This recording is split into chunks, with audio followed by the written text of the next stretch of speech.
Habislah. Jemaah tabligh tidak ada satupun ulama sedunia yang mengatakan sesat. Baik dari Salafi sendiri, Syekh Utsaimin, Abdullah bin Baz. Waktu saya masih remaja, guru saya mufti kerajaan Sultan Delhi kedatangan jemaah tabligh dari India. Dia perhatikan di istana, di masjid istana itu dia perhatikan, ikut ulama itu Syekh Jalaluddin Abdul Muthalib itu, guru saya, mufti kerajaan Delhi. Ikut, dia lihat. Akhirnya dia tulis surat kepada mufti Mekah, Syekh Abdullah bin Baz. Bagaimana menurut Anda jemaah tabligh ini datang ke kerajaan kami di Delhi begini-begini? Dijawab, ada suratnya masih disimpan sama guru saya Jalaluddin Abdul Muthalib almarhum. Kata Syekh Abdullah bin Baz, jemaah tabligh adalah jemaah yang menghidupkan sunnah, ihya'us sunnah. Ihya'us sunnah, menghidupkan sunnah, sampai dari yang sekecil-kecil sampai yang sebesar. Cari mulai pakai cara baju, cara tidur, cara makan, semua dia laksanakan. Itu kata Syekh Abdullah bin Baz. Nggak ada disesatkan.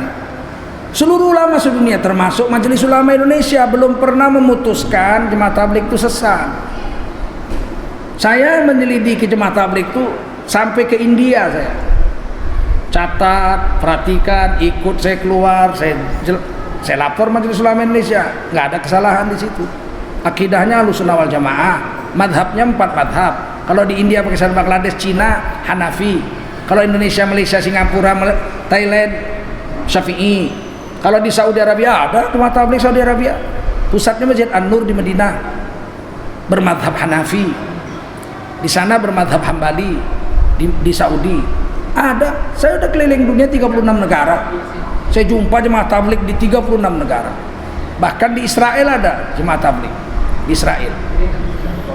Jadi mereka itu cuma mengajak orang ke masjid, mengajak orang menghidupkan sunnah, mengajak istrinya pakai cadar. Apa salahnya? Di mana salah jemaah tabligh? Mereka dakwah dengan duit sendiri, nggak minta-minta. Ya tapi mereka tidur di masjid. Kalau itikaf boleh tidur di masjid. Rasulullah 20 hari Ramadan itikaf di masjid. Tidur apa enggak? Tidur enggak? Makan apa enggak? Minum apa enggak? Boleh makan, minum dan tidur di masjid dengan syarat dia itikaf. Kalau sengaja makan aja di masjid haram. Belinya nasi bungkus, di manalah kita makan? Di masjid aja enak, ada kipas angin. Datang dia ke masjid, makan, minum, habis itu dia pergi, haram. Tapi kalau dia itikaf situ boleh makan apa enggak? Boleh minum enggak? Boleh tidur enggak? Dan tidurnya wajib pakai alas. Makanya jemaah tabligh enggak ada tidur di masjid enggak bawa alas sendiri. Alas tidur. Kenapa? Kalau tidur keluar liur yang dari perutnya. Namanya liur dari perut, bukan liur dari mulut. Keluar liur dari perut, liur yang keluar dari perut itu najis. Makanya jemaah tabligh di mana-mana saya lihat pasti bawa alas tidur. Nggak mau dia najisnya kena ke masjid. Kan berilmu berarti mereka. Kau orang bodoh-bodoh. Begitu. Dan mengajak ini tidak mesti alim. Mengajak nggak mesti alim, Pak. Mengajar baru mesti orang alim. Pak, 10 menit lagi zuhur, yuk ke masjid yuk.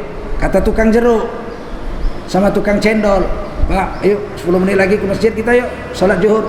Si tukang cendol nanya, mana dalilnya sholat berjemaah? Manalah aku tahu, Pak, aku tukang jeruk. Yang aku tahu Bapak orang Islam, aku orang Islam. 10 menit lagi azan, ayo kita ke masjid sholat berjemaah. Dalilnya kita tanya sama imam kita, dia tamat pesantren. Biar dalilnya hadisnya yang baca imam, jangan aku tukang jeruknya. Yang tahu aku jeruk beras tagi 25.000 segitu. Boleh nggak? Memang bukan tugas kita mengajar, tugas kita mengajak aja. Yang memberikan dalil ulama yang mengajar. Pak, Bapak aku tengok orang kaya Bapak. Oh, aku ini 7 keturunan orang kaya aku. Bapak orang kaya, kebun sawitku 2000 hektar. Masya Allah, udah naik haji? Belum, naik haji Pak. Mana dalilnya? Nggak tahu aku, yang tahu aku orang kaya naik haji. Dalilnya nanti pergi ke masjid, kita tanya sama ustadz kita di sana. Paham? Dakwah itu tugas kita semua. Mengajar, tugas ulama. Jangan da'i dianggap ulama. Da'i bukan ulama. Dia cuma ngajar. Ayo kita ngaji yuk. Di masjid ada pengajian. Mana dalilnya? hadisnya, menuntut ilmu. Mana aku tahu. Yang aku tahu ada pengajian, siapa yang datang kalau nggak kita yang datang. Nanti hadisnya tanya sama yang ngajar lah, kan ada ustadz di situ. Itulah tugas kita sebenarnya. Tapi hari ini nggak boleh dakwah orang yang nggak alim. Padahal Nabi bilang balighu anni walau ayat, satu ayat aja kau tahu udah boleh kau sampaikan, udah boleh kau dakwah satu ayat aja. Fatihah aja 7 ayat. Banyak kesalahan-kesalahan tentang agama. Tidak usah ragu dengan jemaah tabligh. Mereka tidak ada satu ulama pun di dunia yang mengatakan majelis ulama sesat. Ada yang salah paham, ada di Pakistan ada bilang jemaah tabligh sesat, didatangi, dijelaskan, nangis dia. Aduh, udah sempat pula aku tulis buku katanya. Sesat, cabutlah. Karena dia nggak langsung lihat. Makanya tidak boleh menghukum orang sebelum ada bukti dan ada saksi. Al-hukmu qabla al-bayan zulmun. Menghukum orang tidak ada bukti dan saksi, kezaliman. Saya ditugaskan meneliti jemaah tabligh itu tahun 1988. Masih muda saya. Saya laporkan. Sampai saya jadi wakil sekjen MUI 10 tahun di pusat sana. Demikian aja. Mana panitia? Ayo kita tutup. Minggu depan insyaallah Ya, ya datang rame-rame, kalau ada istimewa datang, lihat di mana sesatnya, perhatikan. Kalau sesat lapor.